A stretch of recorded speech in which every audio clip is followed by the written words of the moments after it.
আসসালামু আলাইকুম।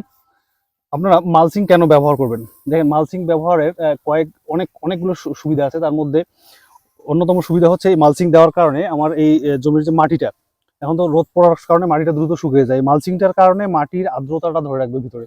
এজন্য মাটিটা সবসময় একটা আর্দ্রতার মধ্যে থাকবে, ভেজা, ভেজা থাকবে এবং এখানে আপনার পানির খরচটা কম হবে এবং এখানে ঘাস হবে না। ঘাস না হওয়ার কারণে কিন্তু আপনার লেবার খরচ কম লাগতেছে এবং আপনার এখানে যে সার দেওয়া হয়েছে সে সার বা নিউট্রিশন এগুলো কিন্তু ঘাস খেতে পারবে না। এই কারণে গাছ প্রপার একটা নিউট্রিশন পাবে। মানে সারের যে গুণাগুণটা সে পুরাটাই গাছ খেতে পারবে। এই কারণে আপনার মালচিং দেওয়া এবং মালচিং ছাড়া, মালচিং দেওয়ার মধ্যে কমপক্ষে 10% ফসল বেশি হবে। এই কারণে আপনারা হয়তো মালচিং মনে করতেছেন যে অনেক খরচ। হ্যাঁ, খরচ তো একটু হবেই, কিন্তু এটার অনেক সুবিধাও আছে। আপনারা শুরু করতে পারেন, দেখতে পারেন যে মালচিং এর আসলে সুবিধাটা কি। একবার শুরু করলে আমার মনে হয় না আপনারা এটা ব্যবহার করা ছেড়ে দিবেন।